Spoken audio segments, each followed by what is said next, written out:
Hi hello welcome to Jason media. ఖాళీగా ఉన్న సినిమాలో ఏవైనా వేషాలు ఇవ్వచ్చు కదా.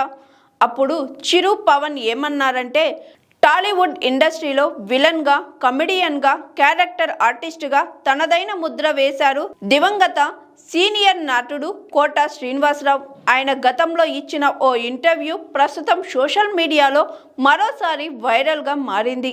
ఆ ఇంటర్వ్యూలో ఆయన తన కెరియర్, ఇండస్ట్రీలోని పలు అంశాలపై చర్చించారు.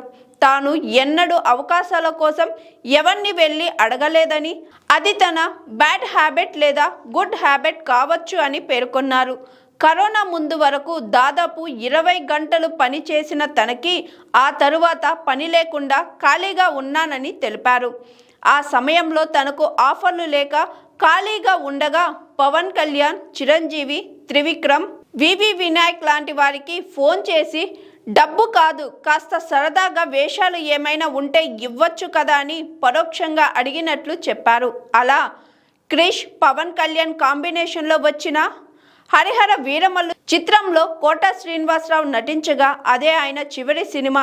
తన కెరియర్ పట్ల, జీవితం పట్ల తనకు పూర్తి సంతృప్తి ఉందని ఆ ఇంటర్వ్యూలో కోట శ్రీనివాసరావు తెలిపారు. కళమ్మ తల్లిని నమ్ముకొని సామాన్యుడిగా వచ్చి నటుడిగా ఎదిగి పద్మశ్రీ పురస్కారం అందుకున్నందుకు గర్వంగా ఉన్నానని అన్నారు. తన జీవితంలో ఏ రూపాయి కూడా అప్పు లేదని, సంపాదించిన దానికి ఎంతో సంతృప్తిగా ఉన్నానని చెప్పారు. తన సంపద ఎంతో తనకు స్పష్టంగా తెలుసని, అంబానీలు, టాటా బిర్లాలకు ఉన్నంత లేకపోయినా తన తృప్తే తనకు ముఖ్యమని అన్నారు. తన అత్యధిక రెమ్యునరేషన్ 1,50,000 రూపాయలు అని కోట శ్రీనివాసరావు తెలిపారు.